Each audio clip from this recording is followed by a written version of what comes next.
Hi, everyone. Welcome to our chat room today. And my name is Paul Wang, and I'm the host and the moderator today. I'm from the Institute for Entrepreneurship of the Hong Kong Polytechnic University. On behalf of the university, and I welcome all of you to join us today at our PolyU InnoHub and Poly-preneurs Venture Talk series. And a little bit information about today's talk. As you know, PolyU has been quite active in supporting startups funded by our students, alumni, and faculty members since roughly 10 years ago. So each year we have supported 40 to 50 startups through different funding schemes. We also have a co-working space on campus, which is called PolyU InnoHub, which is one of the organizers today. And also we have an association of PolyU graduated entrepreneurs called Poly-preneurs. It has roughly over 800 members. So together, these two entities bring us today this Venture Talk series. In the coming series of this webinars, we're going to feature one famous investment organization every webinar, so that to allow us to understand more about the mysterious industry of venture capitalists and the investors. And to add up more ingredients to these webinars, we also arranged every time we're going to invite one PolyU startup to pitch to these investors. So that's as a demo pitch to show everybody that how an investment pitch looks like. And they will also get the feedbacks from the investors right away. And we're also going to have a very interesting discussion following this demo pitch. So today we are very honored to have Alibaba Entrepreneurs Fund in this first session of the Venture Talk series. We are very happy to see the representatives from both Alibaba Entrepreneurs Fund and Poly-preneurs China, which is their exclusive general partner for their fund, and to share their investment philosophy, strategy, and practices, and later give specific feedbacks to our startups.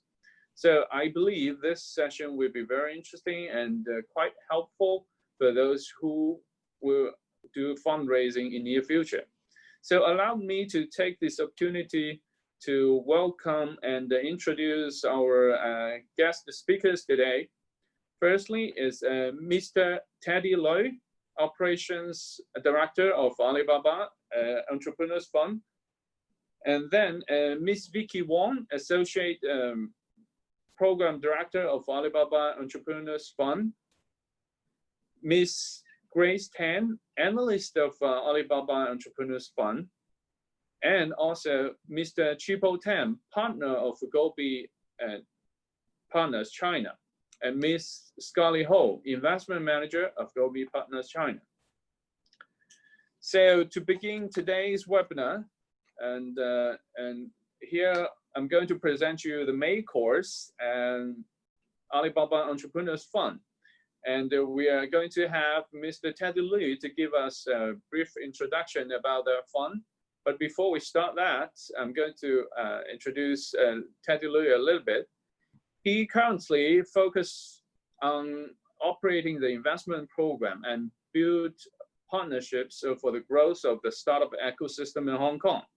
And prior to this, Teddy was a general manager of Alipay.com and Taobao.com for Hong Kong and Macau markets. So he has more than 18 years of experience in business development, partnership, online business, and e-commerce. So he also graduated from the University of California, Los Angeles. So now let us welcome Teddy to give us the brief introduction and today's key featured venture capitalist, Alibaba Entrepreneurs Fund. Teddy, now it's your time. Thank you, Paul. Thank you for the introduction. Hi, everyone. This is Teddy from Alibaba. So happy that we have this chance to share and to introduce our fund to all of you. And I'm going to share why we have our group have this fund and what is our mandate and how we operate this fund to help the local startup ecosystem. Let me share with a slide. Just a moment. Great. Alibaba Entrepreneur Fund, we start this operation, the fund operation in 2015. And you may ask why we start this fund in Hong Kong. Actually, in the same year, we start to Alibaba Entrepreneur Funds, one in Hong Kong and another one in Taiwan. And this idea is initiated by Jack, our ex-chairman of the group, of Alibaba Group. He believes Hong Kong is a very good place for startup, no matter for the local startup to start a business and expand their business outside of Hong Kong, or help the, the startups from China or over and help them to expand their business globally. And also we can help play a very important role to help the overseas companies to help them to tap into China market and Southeast Asia market. And so that we start this fund. And of course, since we are the local team here, we have a very strong focus in Hong Kong, the local ecosystem. And the mandate of our fund is very simple and straightforward. We are trying to help the local startup or any overseas startups would like to settle in Hong Kong. Okay, and we start the fund with 1 billion Hong Kong dollar. But the most beautiful part of this fund is not just the capital investment. We also can leverage the resources from Alibaba ecosystem. As you may know, Alibaba ecosystem is a quite comprehensive and huge ecosystem. We have different business in different industries like e-commerce, logistics, fintech, entertainment, healthcare, you name it. Basically, we have it. And from those different business units, we have a lot of resources. Like we have the technology, we have this expertise. Also, we have a lot of different marketplaces, not just in China, but also in global market. And we try to leverage those resources and help those startups to go faster. And if they would like to tap into any specific markets, we will see how we can help. And this fund is quite unique because it's a green, evergreen fund. And that's mean whatever we invest and we get the return, we power back the return to the fund. And hopefully, if we are doing a good job, then the fund size could be bigger and bigger so that we can help more startups in the future. And so this is a not-for-profit initiative. Yeah. And basically, this fund is independent, fiscally is independent from Alibaba Group.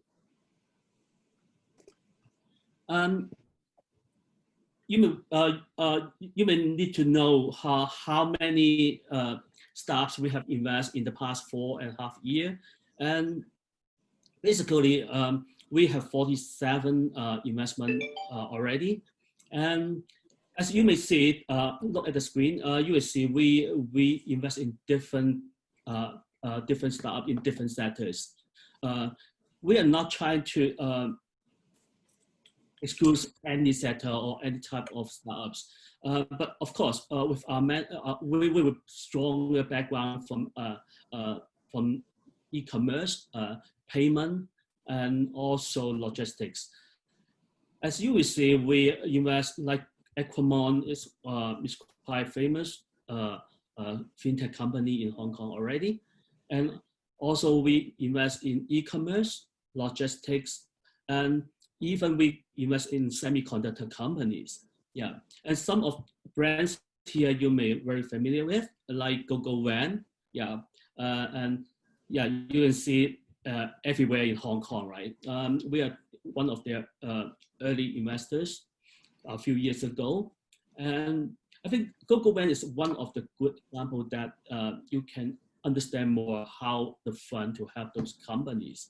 And for GoGoVan, we're not just an investor, but also we're helping them to develop their market in China. And 2 years ago, we also support GoGoVan to merge with one of the affiliate companies of Alibaba Group, so that GoGoVan became one of the unicorns in Hong Kong. Yeah, and as just mentioned, the most important part of our fund is not just the capital investment, but also the resources we can leverage from Alibaba ecosystem. And WeLab, yeah, is one of the most successful fintech companies. Kinetics, they provide very strong services to support the government to solve the pandemic problem. Yeah, and PickUp is one of our very good investment so far. And every year, because the mandate of fund is not just investment, but also trying to promote the entrepreneurship in Hong Kong, and also promote the startup ecosystem in Hong Kong to draw more attention, not just from government, but also from the society, especially maybe the students' parents, yeah, and also the other parties.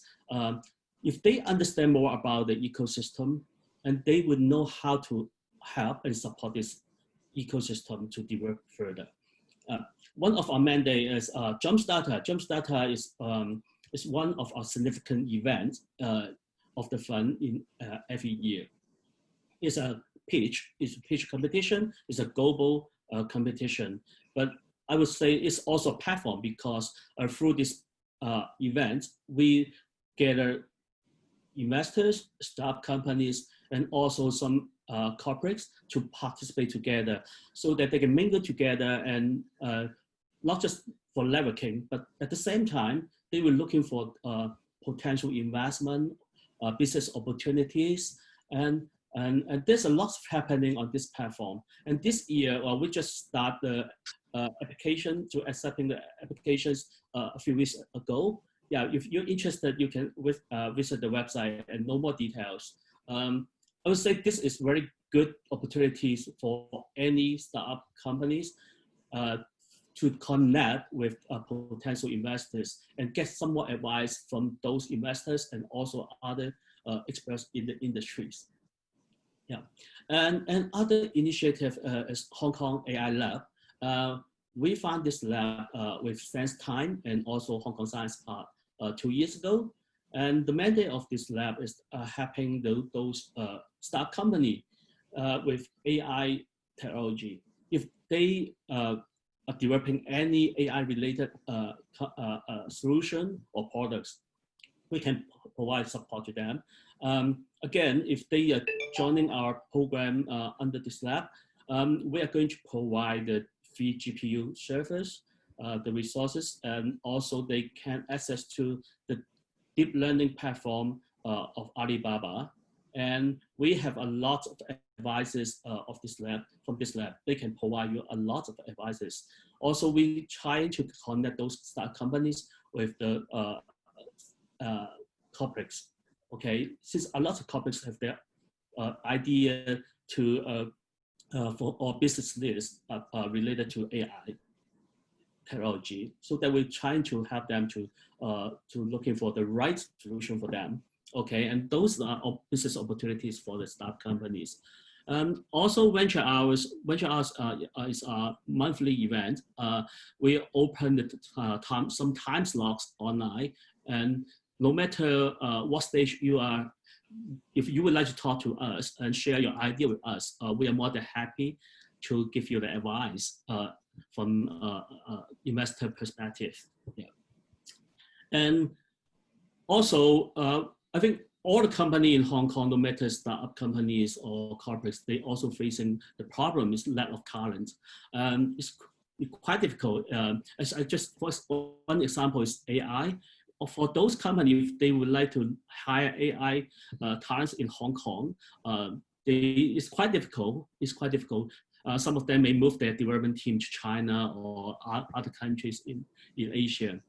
Yeah, and so that our fund, if we know that if we would like to support the local startup ecosystem well, and we need to help to nurturing more talents. Yeah, and a few years ago back, we have the internship program. Every year we hire some interns from some interns from the local universities, and we invite them to join our different business units in China to have on-job training for 6 months. Okay,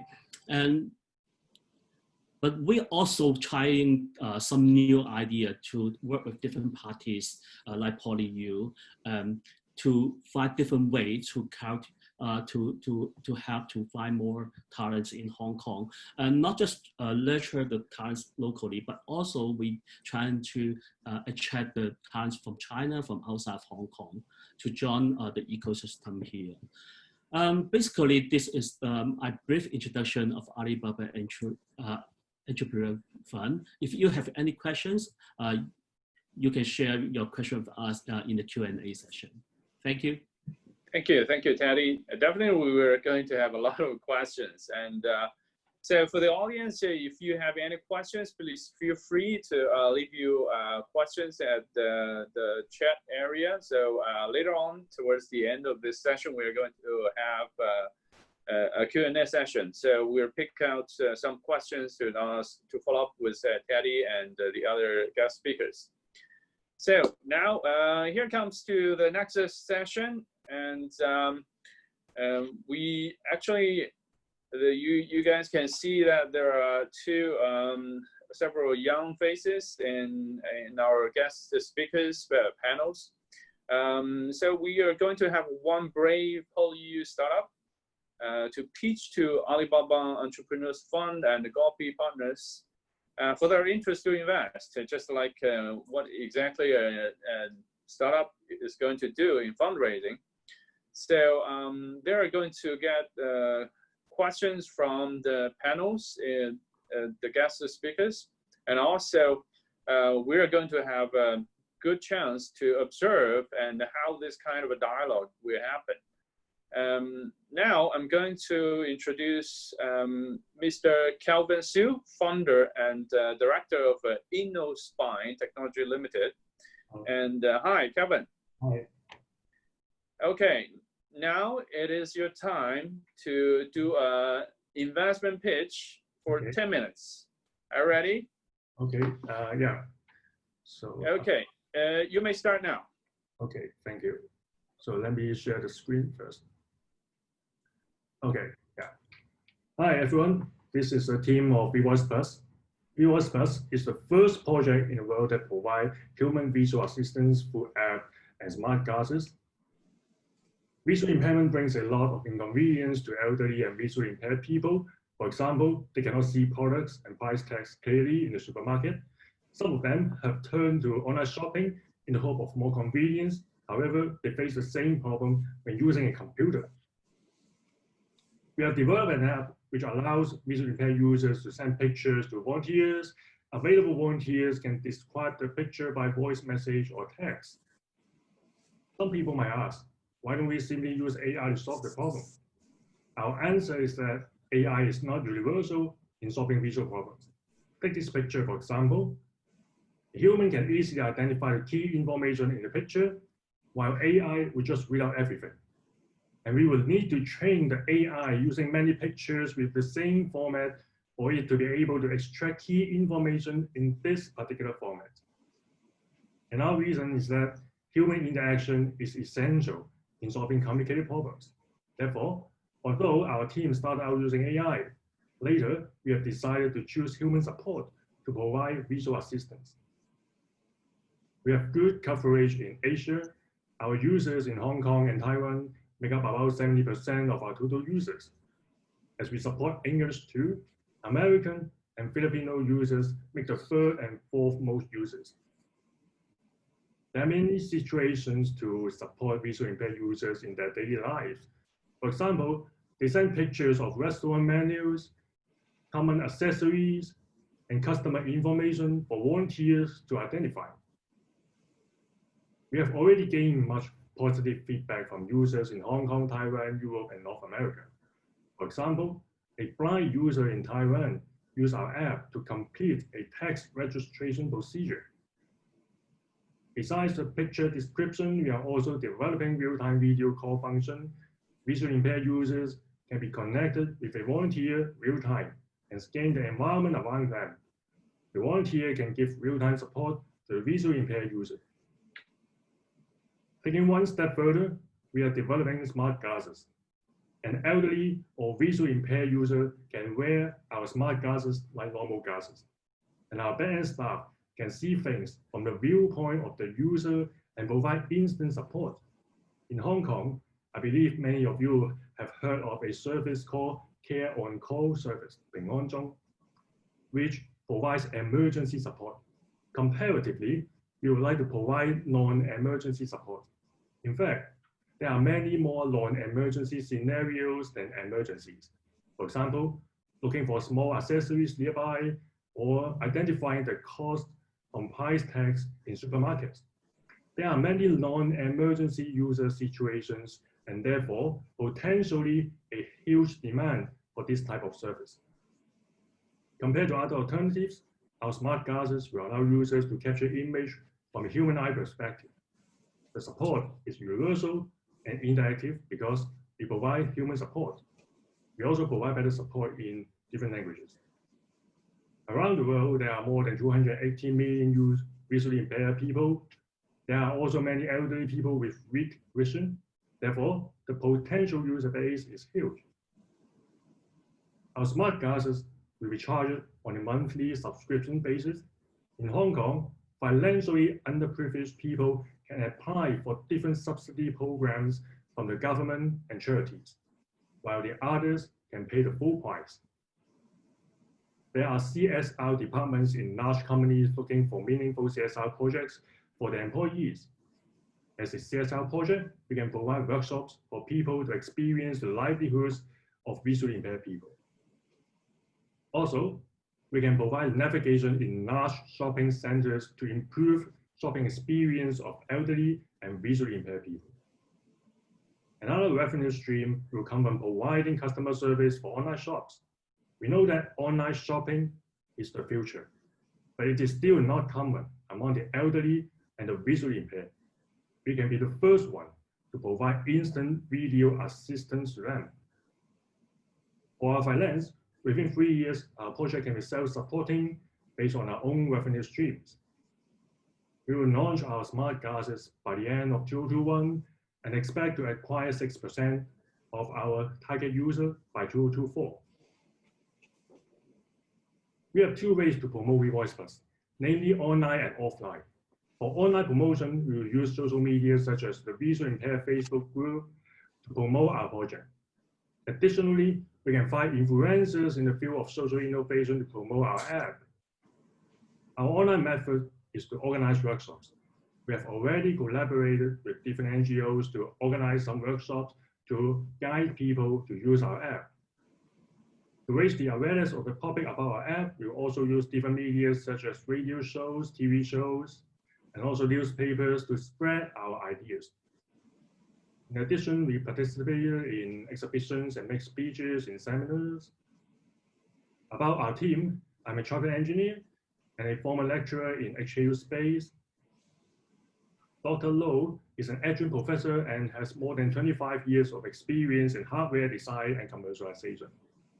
Ricky is a software development expert and has more than 10 years of experience in mobile computing. Timmy is the founder of 2 NGOs and has significant experience in managing large social projects. Patrick has more than 10 years of experience in social service. Fortunately, we have already gained some recognition. Our app has won the Asia Smart App Award last year. This year, we won the championship in Hong Kong Hackathon 2020 and the first runner-up of the Hong Kong Social Enterprise Challenge. We are also the Youth Collab Hong Kong SAR winner, and will represent Hong Kong to attend the Youth Collab Summit in Malaysia next year. So this is my introduction about VoicePlus Plus.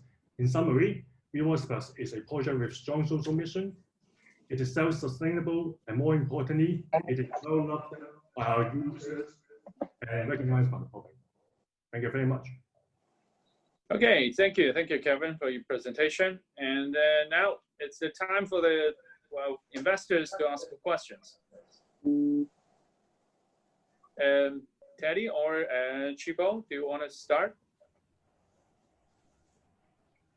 Yeah, thank you for your presentation, Calvin. I think it's an interesting cause, and it's great that you're doing things for you know, the underprivileged and like the visually impaired. I think it seems like very much of a social enterprise in the sense that, you know, there's a social mission, you know, you have good cause, but, you know, like I'm not too sure about the business model and how sustainable this is, right? Or how scalable it could be. Perhaps you could provide some more color on that. Because I feel like, you know, if, you know, first of all, from like the product experience, if they're visually impaired, I'm actually curious as to how they're actually using this app, right? Like, do they have phones? I mean, how do they scan things? I mean, how do they use the buttons in the apps? I mean, that's like an area where I'm a little bit confused. And then secondly, on like the, I guess if on the back end, it's mostly human labor and volunteers who are helping to analyze the pictures. I mean, how scalable is that? And you know, like, how do you guarantee the service quality for the end users? Oh, okay, yeah. So thank you for your questions. Actually, many people ask similar questions, whether visually impaired people or even blind people can use an app, or do they even have a smartphone? Actually, they do. In fact, many of them use iPhone because iPhone has meant very good barrier-free support, and so they can take out their phone and also hold the object in one hand and use their mobile phone on the other hand, so they can take pictures. And yeah, actually they use smartphone quite a lot because on my knowledge, many of them have used Facebook, WhatsApp, yeah, and they can use the so-called voice over function built in the smartphone, no matter it's iPhone or an Android phone. So the ability of using technology is very high. Or I can also say that it's much higher than we expect. So we have very good coverage in Hong Kong and other places because many of them use iPhone, use smartphones. And for the scalability, actually, so I guess it is the question about the smart glasses, because for the app, that's no problem because there are many volunteers in the world, and they can provide support 24/7. So that's no problem. And for smart glasses, one backend staff can support like 10 to 20 visually impaired or old people. And yeah, and also I need to mention that this project is not only for visually impaired because the elderly also have vision problems, and they also need help from people. They need to buy accessories. They want people to guide them in the street. So it is not only a visually impaired market, it is also an elderly market.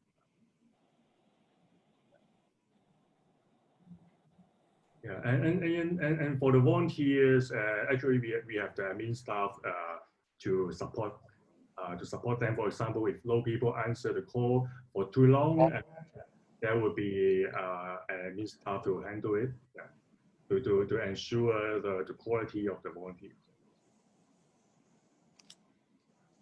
Hi, Kevin, this is Teddy. May I know the reason why you start with this project? Any specific reason why you start with this business? Well, yeah. Actually, we are a group of people that have the technological background and also social service background. So at the first, we want to, we haven't thought of organizing an enterprise. Actually, in the start, we just a volunteer group, and then we develop into an NGO. We think that we can combine technology with social good. And later, we find that there are some technology content in our project, and it is actually scalable because, for example, for the app, it can be downloaded all over the world, and we can recruit volunteers all over the world. And also for the smart glasses, there are many different applications, because when you connect people visually together, the application is not only in the visually impaired people. There are many other applications, but we focus on visually impaired people first.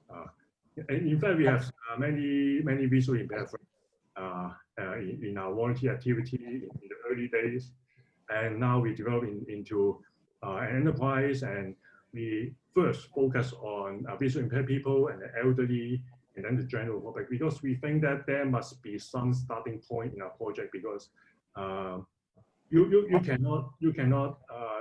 I think it is not practical to deal with the big market first, because we are startup. We have to be focused. We focus on visually impaired people because the needs of visually impaired people are more or less the same. There are not much different in their application and their daily needs among the blind people. But if you talk about elderly people, the variety will be bigger, because some elderly people with weak vision and dementia, and some of them are rich, some of them are poor. So there are many different needs. So if you deal with the larger market first, there will be more problem. I think it is good because to have social mission, because we can be very focused at first, and we believe that because the market is not very big at the beginning, the competitors will not be too many. Of course, there must be competitors, but comparatively, especially the big companies will focus on the bigger markets at first. So I think it is good for us to start, as a start, we do social enterprise. I have another question. You just mentioned you have several different revenue models. It looks like each model is a different market to me. So if you choose one of them to focus on, which one will be your focus? Okay, we will focus on two markets first. One is the shopping mall navigation, and also the workshops. Because for the workshops, it is a I would say that it is novel experience for CSR projects, because I believe many of you have heard of the successful story of a social enterprise called Dialogue in the Dark, which provide workshops for people to experience the livelihood of visually impaired people. And this kind of novel, remarkable experience can effectively increase the awareness of the visually impaired people, and also they may even change the worldview of the participant. So this is some novel things that people would like. And another advantage is that CSR workshop allow us to test the product in a smaller group. So I think it would be the first market for us. And the second market would be the navigation in shopping malls, and it can be extended to many different things. Yeah. Okay. Hi, Kevin. Yes. Sorry. Can Please, I ask Vicky, one more question? please. Yeah. Hi, Kevin. This is Vicky from Alibaba Entrepreneurs Fund. What is the status of your company? Is it in trial run or already in operation? Yeah, it is in operation. We have already developed an app and have 2,000 users around the world. And for the smart glasses, we have developed the alpha prototype. Because it is not a cold store operation. So and we are undergoing IP the process. Oh. So we actually we can show you more if you talk in private. So actually we have finished the alpha prototype, and it works, and we are keep developing. Okay. Hi, Calvin. This is Scarlett from Gobi. Hi. Right. Just wondering, apart from like helping the visually impaired to identify like stuff in the real world, any other functions that can be built on the like the glasses? Oh, okay. For example, for the smart glasses, it can be used to let people to experience the other side of the, for example, the other side of the world, or for people to monitor like workers in a factory, because there for some places there may be only authorized person are allowed to enter for some places, or for some different places with potential danger. So we can send some people to site and also order them to do something, because it is different from using a mobile phone, because you need to hold a mobile phone and scan the environment around. If you use smart glasses, you can the back-end staff or the other people, the other people can see things from the viewpoint of the operator. So we can order them to do something. They have their hands free because they're wearing it like glasses. So there are actually many different possibilities. Hi, Calvin. So just now you mentioned about competition. So can you walk us through your thoughts on the competitive landscape? Oh, okay. For the competitive landscape, yeah. Actually, there are different types of competitors. For example, mobile apps with AI vision, something like that, such as Microsoft seeing AI. But as I mentioned, actually the users demand us to switch it to human support, because they think that even the best AI cannot satisfy them. And we find that actually, yeah, if you see in video shows or TV shows, it seems that AI can do many things, but actually they are not universal. So if you really need to put it in practice and help a blind people to see things, actually even the best AI cannot satisfy the need. And we actually our team has also some experience in AI, and therefore we believe that even in maybe 5 to 10 years, even in 5 to 10 years, the AI cannot develop into a universal type of AI. Therefore, there will be some needs in human support. Yeah. Okay, any other questions from the panel? If not, then Kevin, actually, I have a question for you. Yeah. How much do you charge for one person to use your smart glasses? Oh, okay. It will be about $100 to $200 per month by subscription, and it also depends on the amount of time you use, because some people may use more, some people may use less, and yeah. So I think yeah, it also depends on the length of use, but we estimate that it is about $100 to $200 per month, and for under previous people, they can apply for. We have checked that they can apply for the funding support from charities and government, so it can cover this cost. So by dollar, you mean Hong Kong dollars or US dollars?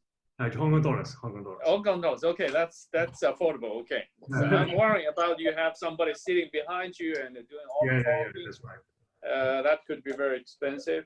Yeah. Okay, there are what? Before we conclude this session, do you have any question to ask the panel, the investors, Alibaba or Gobi partners? Oh, okay. Actually, I have a question that is depending on the stage of our products and our business, how likely we can get investment and what type of investment we can. So why don't you directly ask them, would you invest me? Okay. Maybe both. Yes, Teddy or Gobi, do you want to respond to this question? I would say it's too early to say. Yeah. For us, if we would like to make a decision on investment, At least we would like to have some metrics like business metrics, or some even you're not doing the up and running and no revenue stream. At least we would know more details about your products and what sort, not just the good side, but also we would like to know what kind of challenges you're facing now. Yeah, as an investment, we not just invest money, but we will consider how to support our portfolio company to tackle those problems and to make the product or business better.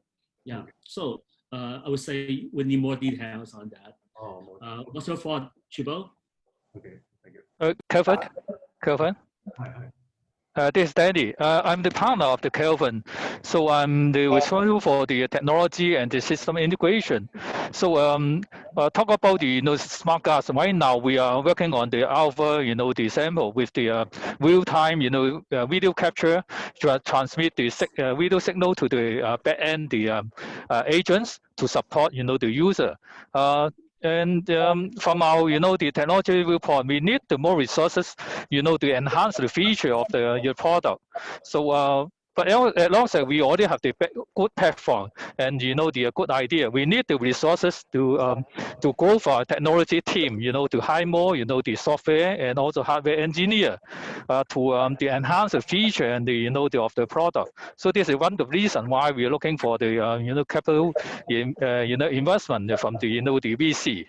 So we believe that as long as we have the enough resources, we can put all those the money into our development in order to build more the advanced feature product.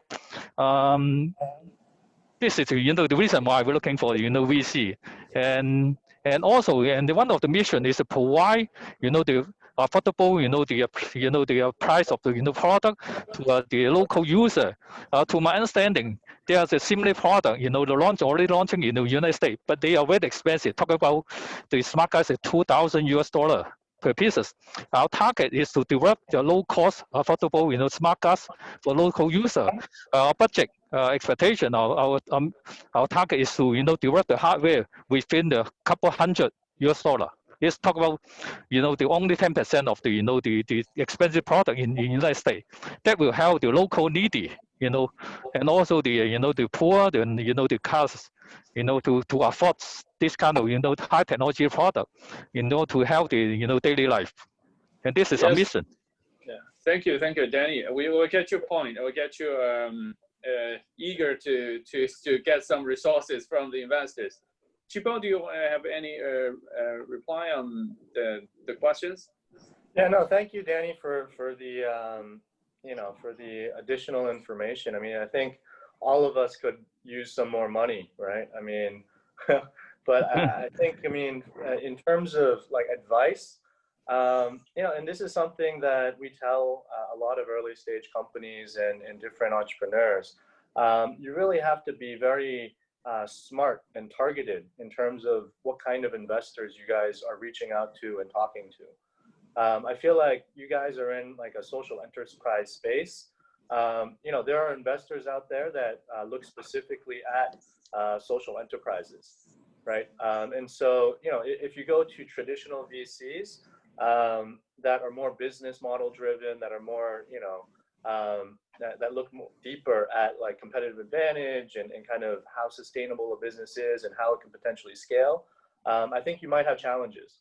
But if you look at maybe funds or investors that are more interested or have a mandate to invest in social enterprises or enterprises with social good, I think it would be a higher probability of getting the investment done. Okay, thank you. Okay, thank you, Chibo. Thanks for the very valuable insights and advices. So I hope Kelvin and your team got the point, right? Okay, then let's move to the last session, but not the least. Actually, it's a panel discussion. We are going to have a few questions, guided questions, since we have received quite a number of questions. So when we have the audience registering for this webinar, and now this is our panel discussion, getting investors to say yes. That's exactly what Kelvin tried to do just right now. And I'd like to take a few minutes to introduce Chipo Tan, our guest speaker today from the Poly-preneurs, China. So he has been investing in early stage companies in the technology and media sectors in China for over a decade. Is the head of Hong Kong and manages the Alibaba Hong Kong Entrepreneurs Fund. So basically, as you see in the slide Teddy showed, he in charge led the investments in those startups, including L1X, WeLab, Google Band, and Data Cook, etc. So Chipo is recognized in the industry as a Silicon Dragon Venture Capitalist of the year 2017, Global Corporate Venturing Rising Star 2019, and Global Corporate Venturing Emerging Leader 2020. So he is also a member of the Delta Tribe for Generation T. Chipo received his BA in Applied Mathematics and Economics from Harvard, and he received his MBA from China in Europe International Business School. So now, since I have properly introduced one of our panelists, and we're going to enter to the panel discussion session. So just try to follow up with what we have been discussing in the last session. I think a lot of startups will have similar questions like how they can find the right investors.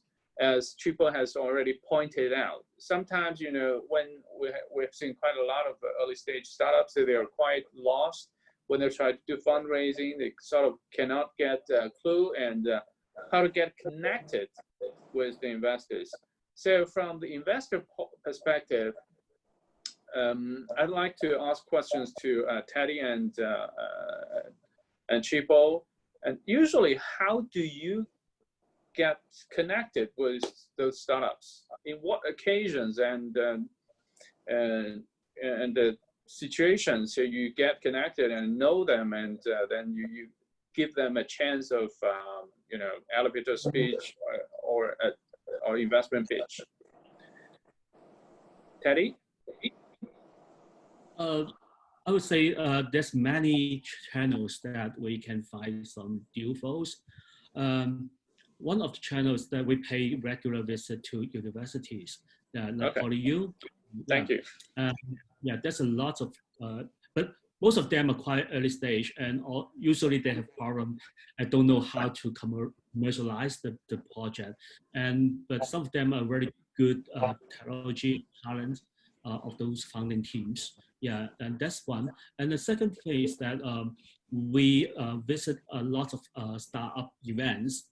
Not just local events like the events in Science Park or Cyberport, or organized by other organizations. Then we we attend those quite often.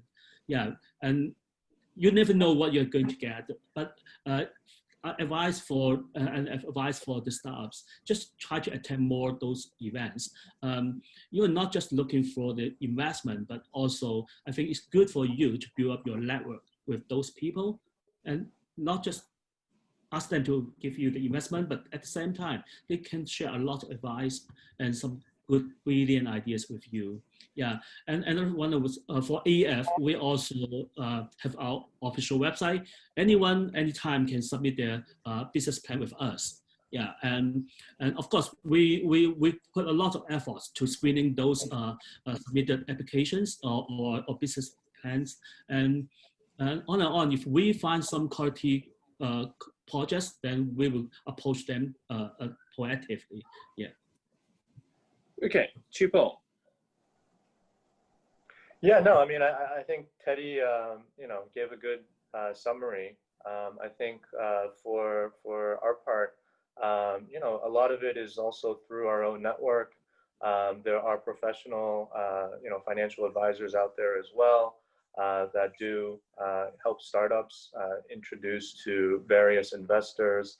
I think if you're really at the early stage, raising your first round, I mean, oftentimes that's called the friends and family round, and then you go into an angel round.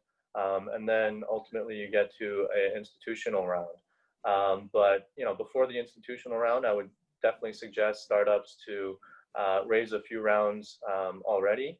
So they're used to kind of telling their story, they're used to talking to investors, and it gives time for the business to gain some traction, to get some more proof points, because by the time the institutional investors come by, it's usually good to show some traction already.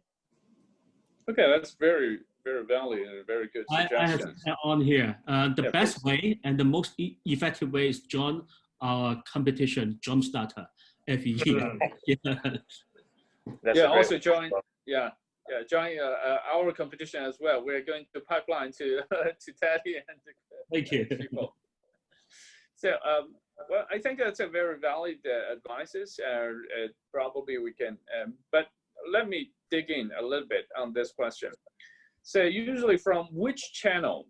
So we can, they can make cold calls by simply sending emails, submit their pitch decks through your email address, and also get connected with you through some referrals, or even through some financial advisors, some FAs to help them.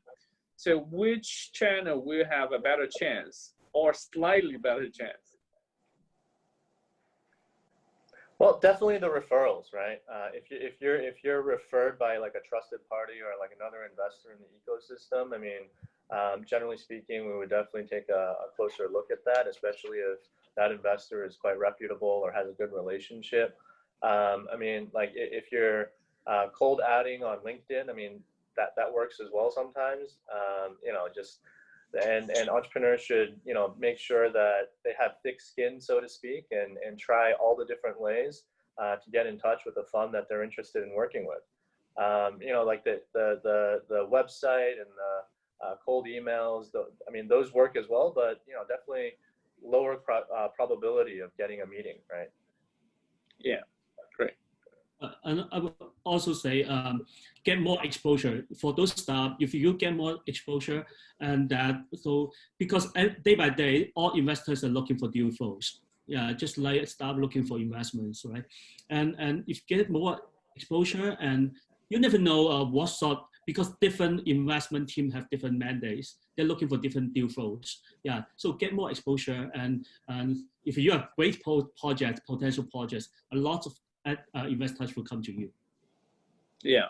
So actually, I got the same question to quite a number of startups, and I'm going to ask this question to the investors as well.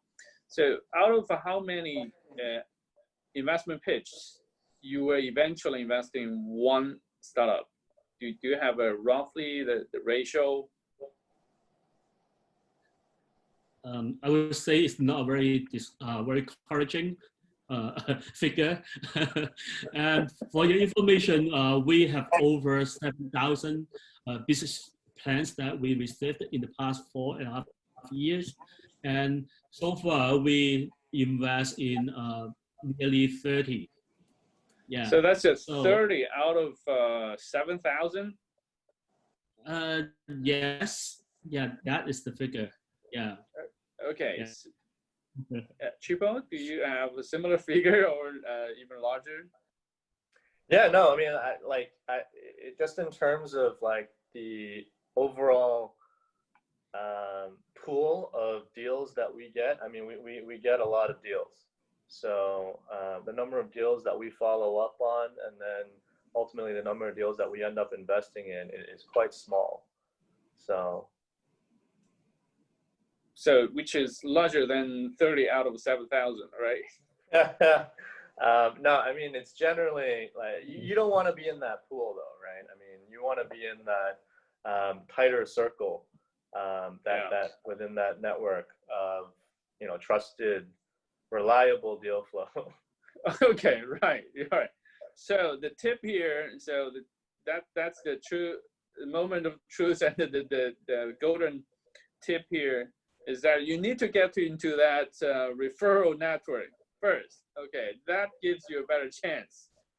But of course, you need to prove yourself. Like Chipo has already mentioned, that you need to have some traction. You have to already done several runs of fundraising in an earlier stage to get into that network. Okay, then there's another interesting question we usually get. Since Teddy has already mentioned that, they seeing quite a lot of startups are coming from universities. So what's your observation on startups from the local universities, and what are your advices for those startups? Teddy?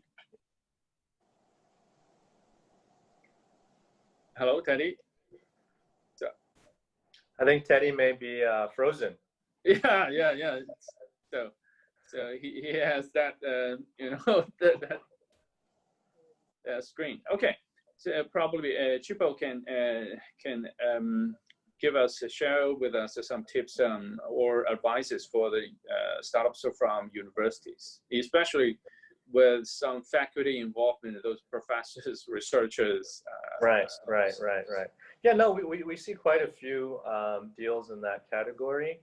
I think, you know, generally speaking, these type of startups will face questions from investors that are around who does this technology belong to in terms of the IP, how does the university play a role in that, what is the role of the faculty, you know, is he going to be full-time, is he going to maintain his teaching role, you know, what role will he play in the startup, and if then he's not like a full-time, he's more of an advisor, then, you know, who's going to run the company, right? If he is full-time, then, you know, who's going to help him run the company, right? Because generally speaking, I mean, professors and faculty are more academic, less experience on the industry or the business side. So, you know, there needs to be some supplementary manager there as well.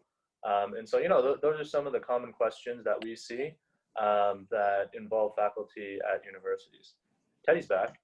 Yeah, Teddy's back, yes. I'm sorry, I have some level problem. Yeah. That's okay, that's okay.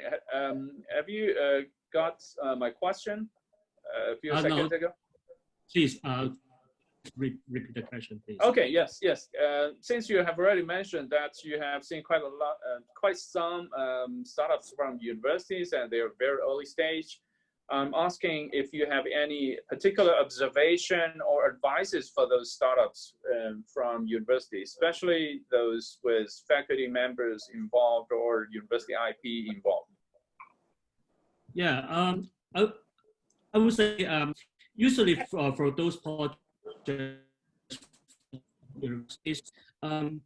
probably they're good at some specific technology and some specific projects, but somehow they don't know how to commercialize it. Yeah, I would say it's good if you have an idea and you have your own team, you try to find some other talents with better business background, commercial backgrounds to join the team, or find some advisors, yeah, with experience. Yeah, and that would be those better chance to make things happen.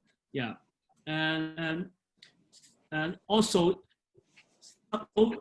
because I have met a lot of those universities, they just sometimes very defensive. Okay, people do their ideal way. Yeah, and so if you have that ready for it, like invest in IP registration. And once you step out, you need to share your more details with people. Otherwise, people just know what you're doing and what sort of support you need. Yeah. So I would say more open and talk to more people. Okay. Okay, thanks, Teddy, for your observation. And since you have already mentioned that there are some things that the startup should not do when they are doing fundraising, right? So my next question will be, what are the definitely do not do's for the startup who are doing fundraising from the investor's perspective. So what factors actually will trigger you to make a definitely no decision to further follow up with the startup? Do you have any, the top of the list, or like a top number one, do not do this, and number two, do not do this? Do you have any list of that? Not really. I mean, you kind of know it when you see it. But you know, I feel like talking with an investor and going through the due diligence process and ultimately, you know, finalizing that investment agreement. I mean, that's almost like a marriage, right? And so, like, Okay. all of the stuff in before that, before you sign to get in, you know, the same boat together, the same company.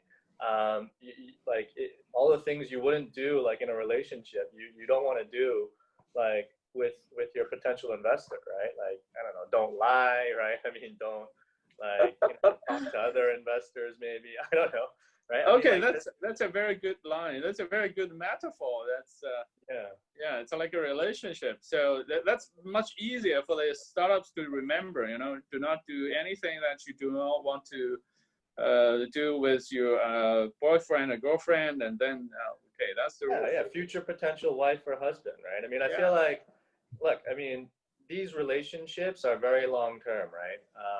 And they're very much based on trust. The relationship between an entrepreneur and an investor is, you know, and I've said this in the past, it's like a alignment of fundamental values and trust, right?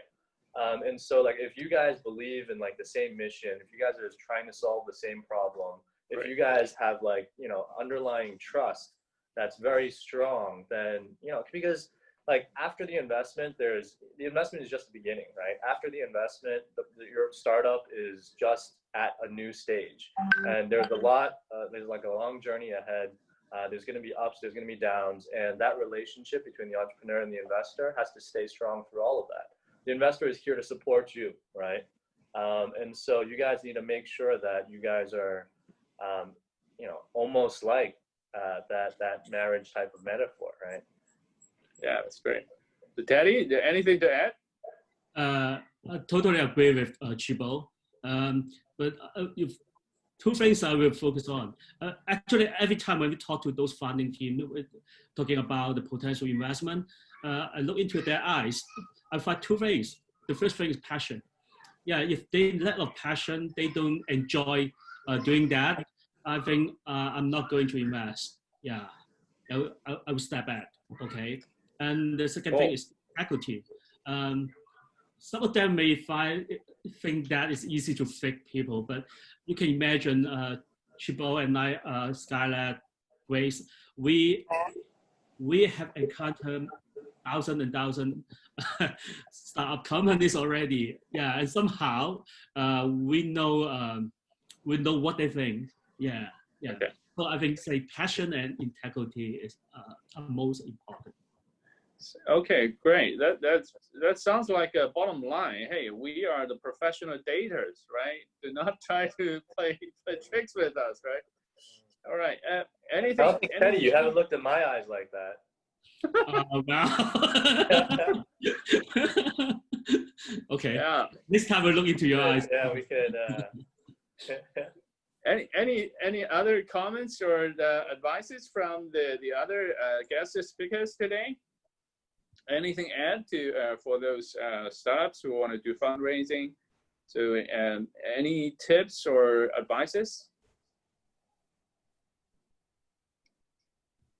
Well, I think maybe I can add on to that. So definitely, sometimes we'll have several meetings with the startups. So make sure that the startups or the information that you tell us are aligned throughout all the meetings. Yeah.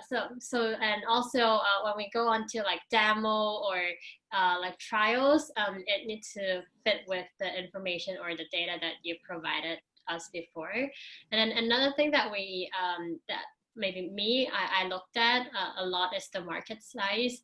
So whether the ceiling is high or low, which will actually impact our decision making immediately as well, because this will allow us to identify whether this is the right market or the area that we want to invest in. So I think definitely when we looked into a startup, for me, the first thing that I'll think about is the market size. So make sure it's the right one to get into. Yeah, great. And also, anyone wants to add something? Yeah, please, Vicky. Just one sentence. Actually, I think I would like to advise those startup, especially in early stage, that do not be rushed to look for investor. You have to find the right one for you, because there are so many investors in the world, and I think they have all different agenda. So you would like to find the investor that will have the same, share the same values with you. Yeah. Okay, cool. Anyone else? Okay, if not, then I'm going to shoot my last question. So the other day I had the luck to hear actually how the Gobi or AEF works to really validate from the beginning of the first contact with the startup and gradually move on to due diligence until they do the decision making. So basically, that's the journey a startup, when they are doing fundraising, they're going to go through. I'd like to see if we can have Chipo or anybody from Gobi to share with us. Usually, the process will be look like since the first contact. If you are interested in this startup, what they will go through afterwards. And if you can share with us how long does it take and what steps usually they are. Yeah, sure. Scarlett, why don't you take this one? Yeah, sure. So basically, in terms of the period, like the length, it varies a lot. Depends on how hurry the startup or our side is. So in terms of the process, usually we'll have the first meeting, and then if we think it's interesting or it's something that we want to look into, we'll definitely go with the second or do more DD on it. Sometimes we do DD on like due diligence on industry, the company, or the competitors.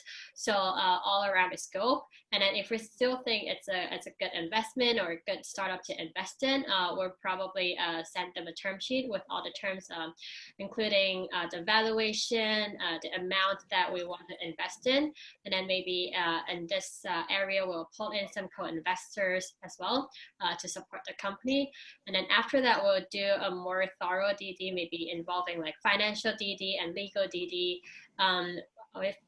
With that all set, all of the information and the data are all good, then we'll proceed with the investment.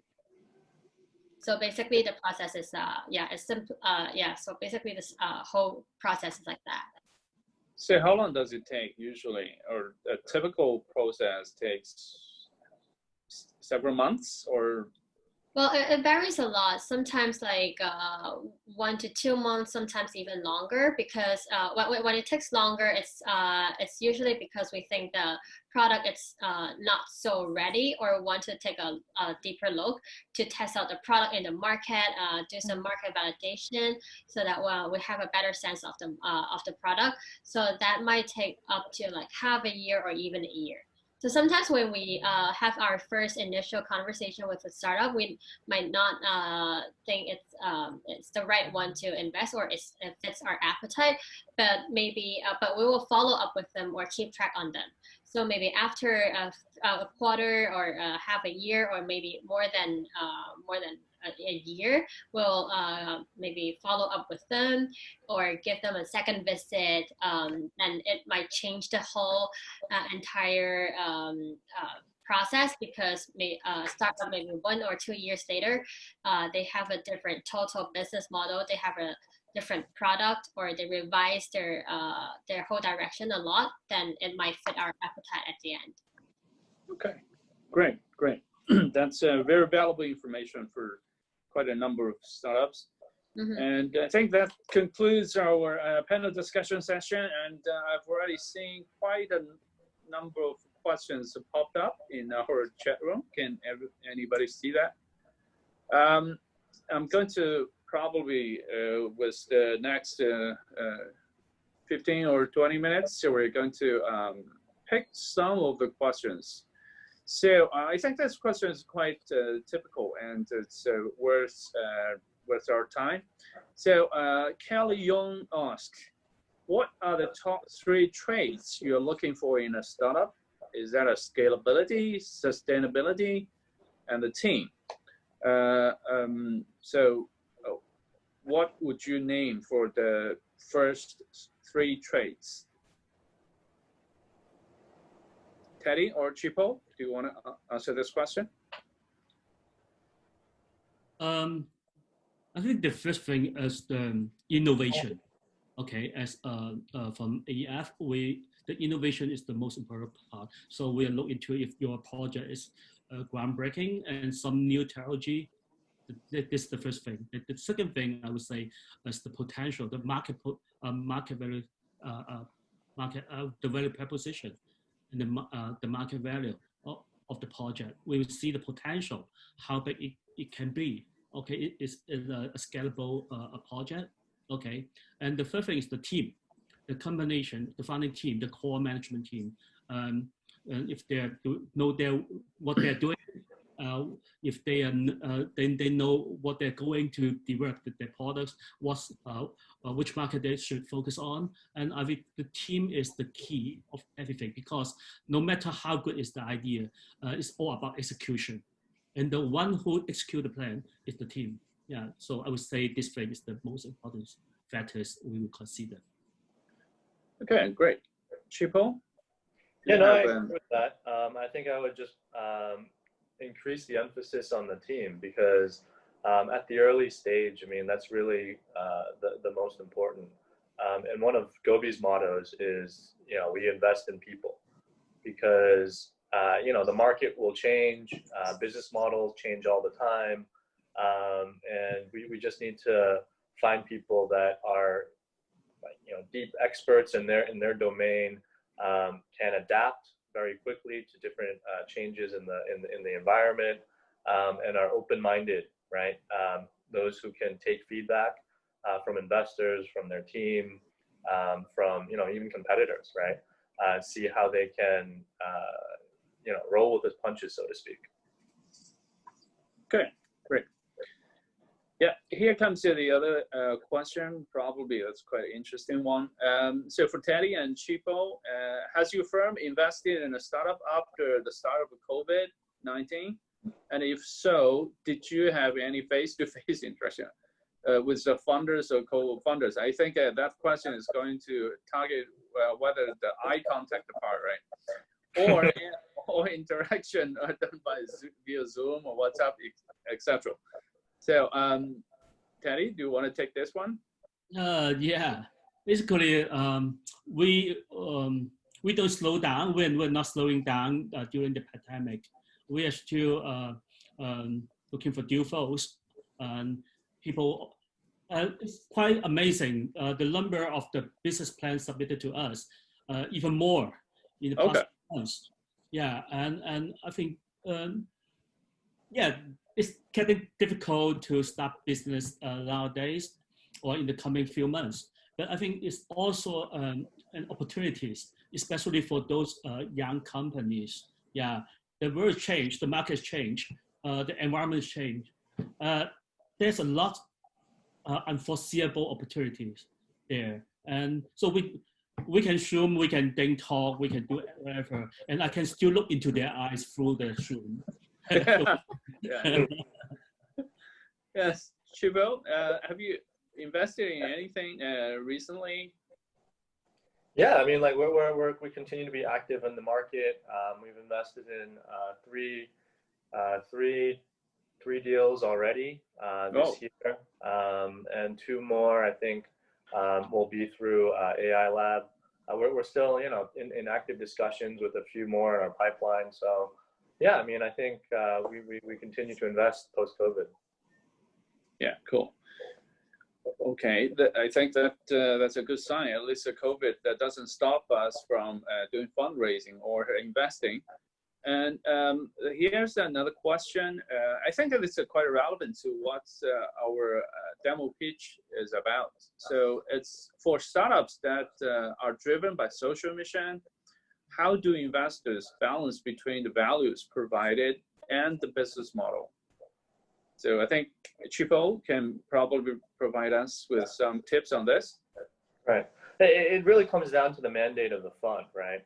And so our fund, I mean, we actually have a social mission as well, but we are still commercially driven. And so the startups that we invest in should be viable, sustainable commercial businesses, no matter what type of sector or business model they are operating in. And so, you know, like if you have a social mission, you're a social enterprise, and you know the business proposition is not as strong in terms of future scaling or in terms of future potential profitability, then you may need to look for other funds that are more focused on the social mission aspect of your business rather than like the commercial viability of it. Okay, great. Okay, I think this one is also good and quite relevant to what the times we're in now. So how, in both of you's eyes, how the US and China tug of war affects the funding landscape? You know, the increasing tension and this kind of rumors and all the, you know, the financial movements. Should we expect, I think he meant to, should we expand to China or the US or the Western market first? So basically they're thinking about going which direction. Yeah, so no, Teddy? yeah. Go ahead, Teddy. Teddy, you need to unmute yourself. Yeah, please. Kibo, go ahead. Sorry. Oh, okay. Yeah. Yeah. I mean, I feel like that's a very valid question. In general, I mean, there's definitely like challenges, but there's also opportunities. I think in terms of challenges, yeah, you need to be very clear as to where you want to expand going forward. Right, and that will impact your business. It'll also impact your funding. If you choose to expand into the U.S., you're probably going to have to raise in the U.S., right? Because if you're expanding to the U.S. and you actually get to scale there, if ultimately, you know, things continue to get worse or the tensions remain, you know, the government there or like, you know, regulators there may look into your cap table and see where your investors are from, right? And then there could be additional issues there around like data privacy and like security and things like that you would have to, you know, overcome. But you know, if you decide to go into the China market, so that the same goes, right? You probably don't want to raise from U.S. based investors. But at the same time, look, I mean, there are opportunities. As the world becomes a little bit more polarized, or there will be like these technology you know, silos or conduits, so to speak. I mean, there are two like tracks, right, of technology stacks that are being built, and there are a lot of opportunities now in China and in the US, I guess, as different players are cut out of different ecosystems, right? And so, like, if you are aware of how those technology stacks are being built out, what is missing, or where there could be more opportunity in certain ecosystems, then you should definitely try to take advantage of that, because there are a lot of funds out there now that are also looking into these trends and trying to fill in the gaps within those value chains that exist in each ecosystem. Okay, cool. Teddy, what's your take on this? Actually, personally, I don't see the much impact so far. But of course, there will be some negative impact somehow in the near future. But my advice is that the start when they start their business or their idea, that they need to plan further. Okay, so I just mentioned that you need to be very clear that which market your focus. Okay, so it's hard to say which country you should go, which region you should go. It's case by case, but you need to make clear at the earliest stage, as early as possible. That will be better for you because you need to study the regulation in different region or what sort of potential change is coming up. Okay, yeah, just well prepare yourself. Yeah, for those uncertainties. Yeah, great. So I browsed through the other questions, and some of them can be actually answered by the individual service providers later, but I wanted to pick this one. This is a very interesting one and quite common and for the fundraising startups. So how much discount or adjustment do you place on the financial projection? So basically, instead of being overly optimistic or pessimistic. So I think that's a very, very valid question. You know, when we see startups are putting up financial projections, we know they are usually either way. It's too optimistic or too pessimistic. So how would you justify their financial projection, or how do you evaluate their financial projection? Well, to be honest, I mean, anything out past like 12 to maybe 18 months, I mean, like we don't really take seriously, right? I mean, like if you're doing like a 3 to 5 year projection, all that does is show, you know, like your level of confidence and I guess like the future potential upside of the market. In terms of actual like figures, I mean, we would never hold you to that because, you know, projections change like month by month, to be honest, right? And so I think, I mean, in terms of like the near-term projections, yeah, entrepreneurs should be careful about like what they put out, right? Because like I will take you at your word, right? If you feel like you can do that, like 12 months later, if I invest, 12 months later, I'll come to you and be like, this is what you guys forecasted. What's going on? Right? And so, you know, I guess there's a tendency for entrepreneurs to be overly optimistic, to try to make their business look more rosy and attractive for potential investors. But, you know, they also have to be able to back it up. And so oftentimes we tell like, as we get closer and closer to the investment, we tell the entrepreneurs, like, do you want to be more conservative? I mean, like, is this realistic? I mean, show us your pipeline, right? How are you going to achieve this? And, you know, we definitely drill down to a deeper level of detail there. Cool. So basically, it's they need to build the figures on solid data, right? Exactly. Because, you know, sometimes we also set KPIs for them, right? If we like invest and we decide, okay, well, look, I mean, we're not sure if they could actually meet these, but if they do, I mean, you know, maybe we'll split our investment up into 2 tranches, right? We'll give you part now, and then we'll set you some KPIs based on your current projections, right? And then the rest of the money will come in once you meet them. And if you're very confident in meeting your projections, then it shouldn't be a problem for you, right? So like, for entrepreneurs, they need to, you know, that's kind of like a double-edged sword. If you're trying to play, you know, a little bit smarter there, or like you're trying to be a little, you know, aggressive, then you're ultimately you're going to have to face the consequences if you're not able to meet those. Okay, great.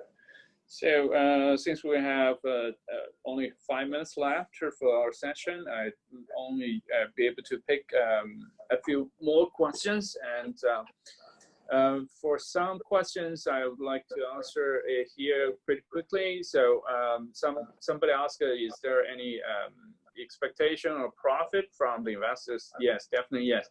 And for those basic questions, probably I would advise the startups to take some training provided by either us or some other institutions. They give you some basic understanding about the fundraising and the investors' landscape.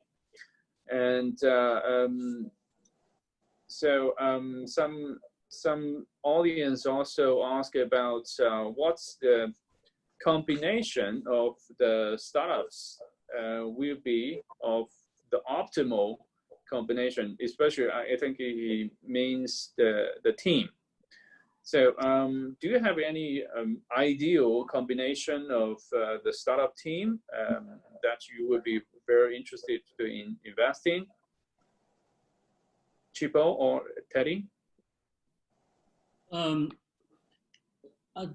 would say there's no perfect combination, but we would like to see a team with different characters. And if we see too much harmony in one team, I will worry about that. Yeah, really? Because yeah, it's a tough journey when you start a new business. Okay, there's a lot of change there, and you need a lot of input, different thoughts. Okay, you need to argue, discuss with each other. You're not necessarily to people share the. Of course, we'll say the founder team. It's better to share the same value. Yeah, that's true. Yeah, but they have different background. They should have different background, different competence. Okay, so that they have different different idea, different comments, different opinions. They need to talk to each other. Yeah, there's a lot of arguing inside the team. That's fine, because you need to figure out what is the right thing to do. Okay, yeah. Okay, great. Yeah. Yeah, that's a very interesting and interesting angle that the team should not be just too harmonious, so that no different opinions can emerge from the founding members. Yeah. So Chipo, do you have any suggestions on the team combination?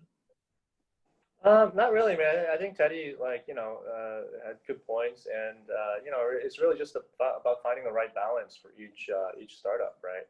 I think, I mean, from our perspective, we like to invest in technology and technology-based driven teams, right? So, we found that CEOs with tech background, but also deep industry experience as well, complemented by an even more capable technology person, who may not have as much of the commercial side, but can really drill down on the R&D and building out that technology stack. I feel like that's one of the better combinations that we've seen. But yeah, I mean, we've seen founding teams come in all shapes and sizes. Okay, cool. That's quite encouraging, especially for we have startups with all sizes. Okay, I think for the rest of the questions, probably we do not have the time to answer them here. And please feel free if you have specific questions. So for Alibaba Entrepreneurs Fund, you can directly contact them through email or our telephone. And if you have the other inquiries on our funding support, you can also contact us. So before I conclude this webinar, please allow me a few minutes of advertisements. So I've already mentioned that PolyU has provided quite a number of funding schemes to support startups related to PolyU.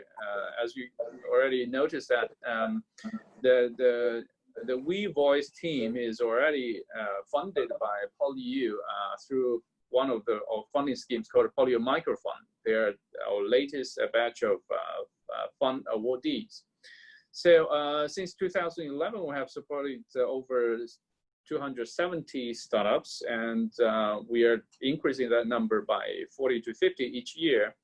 And with those funding schemes, we also do a lot of wide range of other activities, including networking and educational programs, talks, seminars, overseas tours, market explorations, things like that. And recently, and for those who are doing fundraising right now, this is very important information. We have this PolyU Tech Launchpad Fund coming up. It's up to 1.5 million Hong Kong dollars per case. So basically, if you successfully get invested from a professional investor, including Alibaba Entrepreneurs Fund and the Gobi partners, you will be able to get a matching grant from the university for up to 1.5 million Hong Kong dollars. So do not miss this opportunity to encourage or incentivize your investor to make the final decision to work with you through the journey.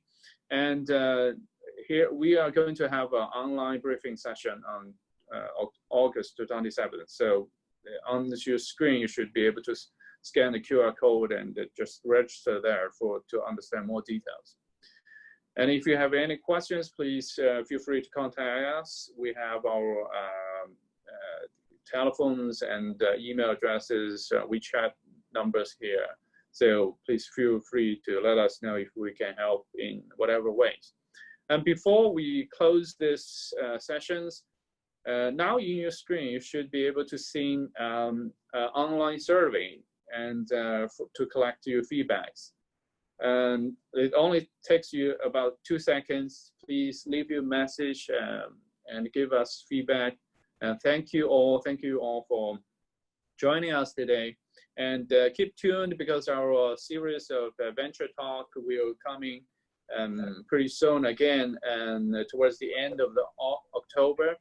And once again, we would like to express our sincere gratitude to our guest speakers from Alibaba and Gobi, and also our brave PolyU startup who do the demo pitch today. And thank you all for attending. Thank you all for joining us today, and hope to see you all again next time. Thank you. Thank you. People. Bye. Bye. And all the team. Thank you. Yeah. Okay, here concludes our webinar. Thank you.